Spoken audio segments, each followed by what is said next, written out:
उसने भगत ने भगवान से कहा कि बाप तुम्हारे अलावा मेरा कौन है।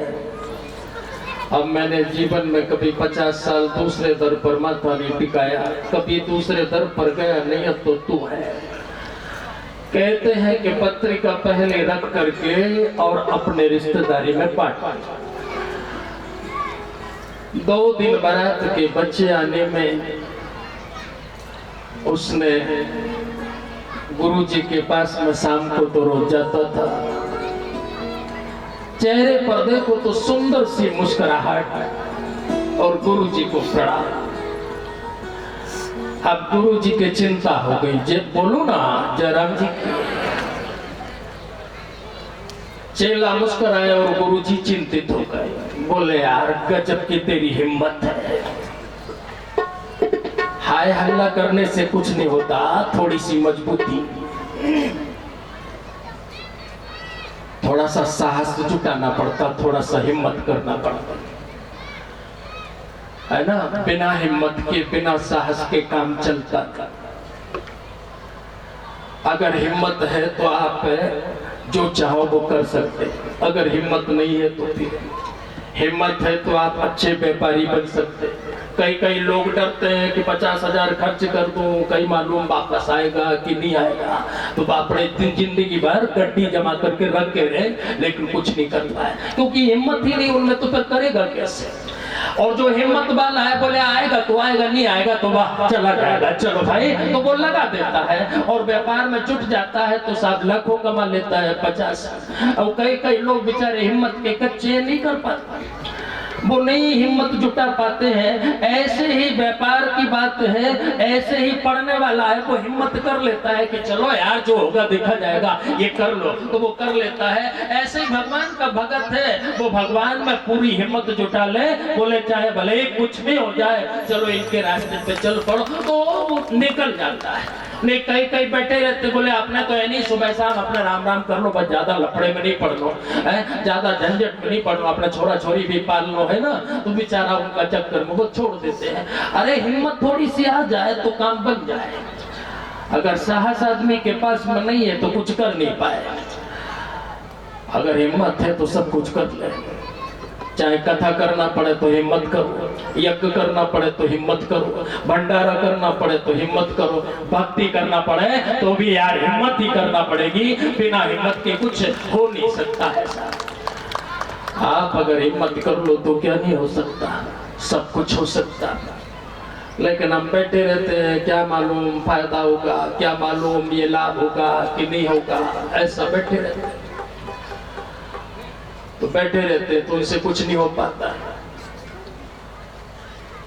तो उस ब्राह्मण ने अपने गुरुजी में हिम्मत कर बोले जो होगा वो देखा जाएगा। 2 दिन बचे, गुरुजी ने पूछा कि यार तू मेरे पीछे क्यों पड़ा है, तू जा नहीं यार अपनी व्यवस्था संभाल, घर में कितना है। बोले 2 किलो आटा है, पाव भर मूंग की दाल है। बोले पागल बरातियों को इतना हो जाएगा। बोले आप हो ना। गुरुजी का भी कान पक गए, बोले यार गजब कर दिया। बोले परसों बारात आएगी, बोले आज का दिन भी आता गया, अब तो 1.5 ही बचा, परसों आ जाए। बोले तू सही बोल रहा है, बोले बिल्कुल सही बोल रहा, 2 किलो आटा है, पाव भर दाल है। उसने कहा यार गजब का हिम्मत है, आ गई मौज साहब फकीर को।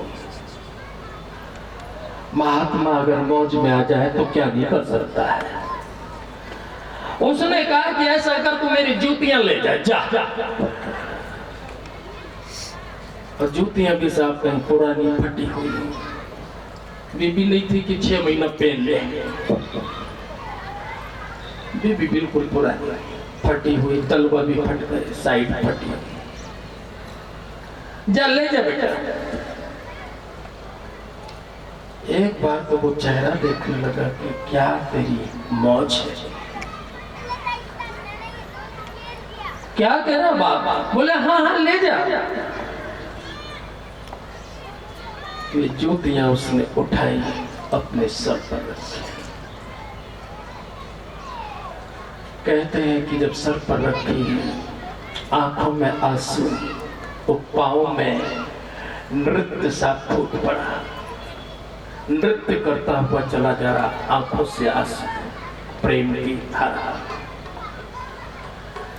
गुरु जी ने उसका चेहरा देखा कि इतना सब कुछ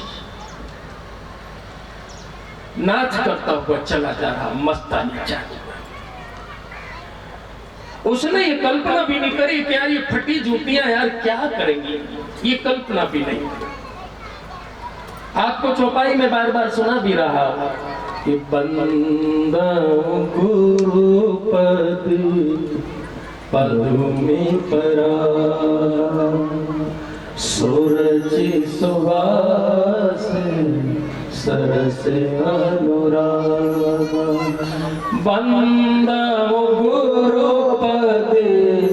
पदों में परागा, सूरज सुवास सरस अनुराग। उसने सब प्रसाद समझा। देखो ये चरणों में है ना, भरत जी महाराज जब चित्रकूट पहुंचे हैं तो राम जी ने चरण पादुका ही दी थी। साहब ध्यान रखना, भरत जी जब चित्रकूट पहुंचे हैं, मैं सुनाना नहीं चाहता था क्योंकि आगे कथा इसकी करना ही है, इसलिए मैं इसको संक्षेप में ही कर रहा कि ये चरण पादुका की महिमा सब बड़ी है साहब। तो भरत जी महाराज इन चरण पादुका को लेकर के चित्रकूट से वापस आए और 14 साल तक साहब उनके माध्यम से वो जीते रहे साहब। उनने उनको बहुत बड़ी एनर्जी दी है साहब। ऐसे ही यहाँ पर संत महात्मा जो भी हैं उन्होंने कुछ न कुछ कृपा कर दी। उस महात्मा ने कहा, और महात्मा का नाम भी बता दो मैं, बुल्ले शाह था और पाकिस्तान में कराची शहर है, वहां का वो संत था तो मुसलमान लेकिन पहुंचा हुआ था साहब, बहुत पहुंचा हुआ था साहब। उसने कहा कि ले जा यार, तू भी याद करेगा। कहते हैं कि वो लेकर के चला, नाचता हुआ चला जा रहा, नाचता हुआ चला जा रहा। कहते हैं कि विश्वास बहुत बड़ी चीज होती है। श्रद्धावान लभते ज्ञानम संयतेन्द्रिय तत्परा, गजब की श्रद्धा थी और नाचता हुआ चला जा रहा था। ऐसा लगता था कि आज पूरी जीवन की संपदा उसे मिल गई हो, इतनी खुशी से भरा हुआ था। चेहरे पर जरा भी सिकन नहीं थी साहब। उधर से कथा आती है कि मंसूर नाम का एक भक्त 18 सोने के ऊंट लेकर के वो आ रहा था। सोने के खजाने भरे हुए थे, ऊंटों पर लदा हुआ था और वो आ रहा था अपने गुरुदेव से मिलने के लिए। ऊंट पर बैठा है। ये चौपाई यहाँ प्रमाणित होती है कि सूरज सुबास सरस अनुरागा, खुशबू आ रही है उसको साथ। वो ऊंट पर बैठा है और ऊंट पर बैठ करके उसे वहां सुगंध आ रही है, खुशबू आ रही है। उसने अपने दोस्त से कहा कि दोस्त यहाँ पर मेरे गुरुदेव की कोई वस्तु है? उन्होंने कहा पागल हो गया। बोले हाँ मुझे खुशबू आ रही है। ये होता है गुरु प्रेम, ये होता है गुरु चरण की महिमा, ये होती है गुरु पादुका की परंपरा है।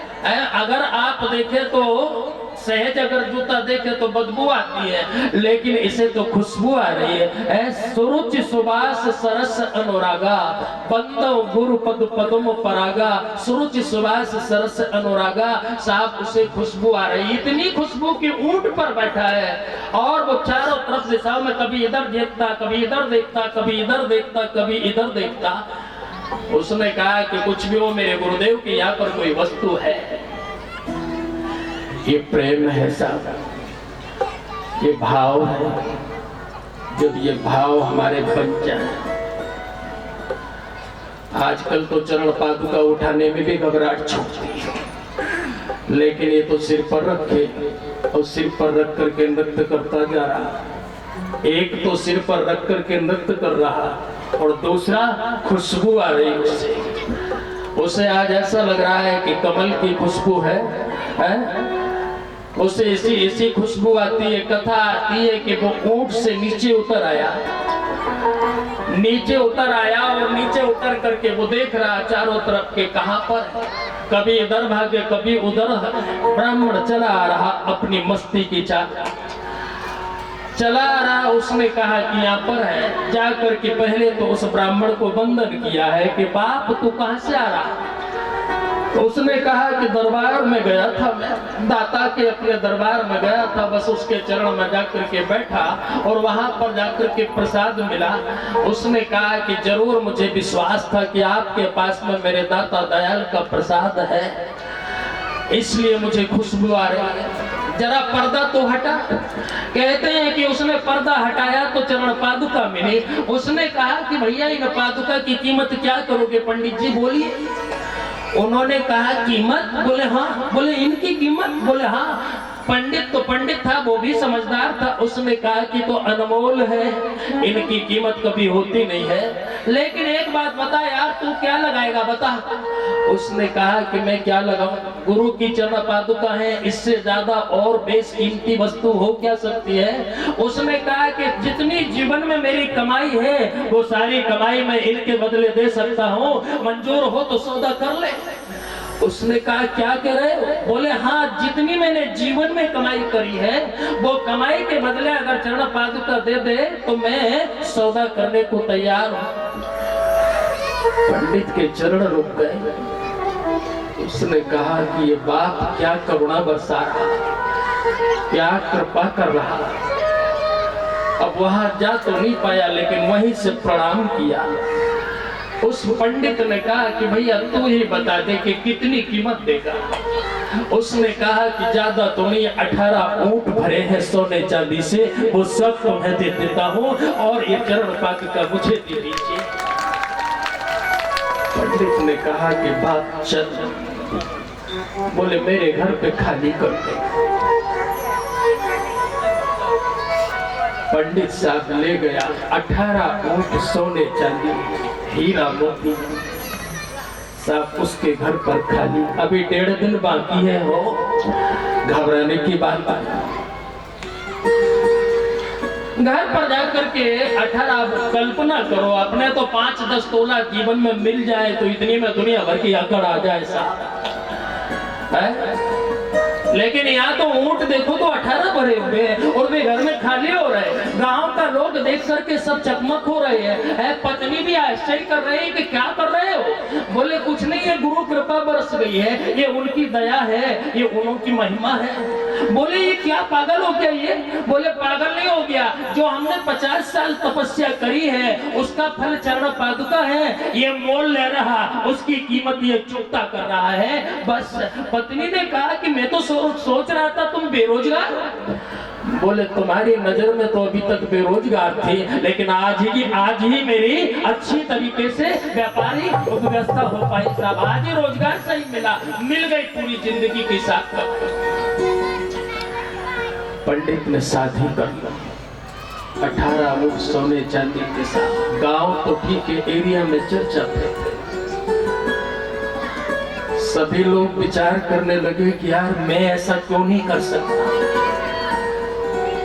है ना। नवरात्रि में आप है ना 9 दिन माता जी का व्रत करते, अखंड ज्योत जलाते हो ना, तो अखंड ज्योत नहीं रहे वो भी 10 बार बुझ जाए, एक के बाद में फिर जलाए, फिर बुझे, फिर जलाए। लेकिन इसने तो अपने मन की अखंड ज्योत 50 साल जलाई थी, इसके बाद में जाकर के ये लाभ मिला है? हमारी तो अखंड रहती नहीं है, इसकी तो अखंड 50 साल रही और 50 साल खाली रहे। और जब आखिरी में जब मिला है, इतना मिला है कि लेने वाला सब थक गया है। वो चरण पादुका लेकर के गुरु के दरबार में जाकर के पहुंचा।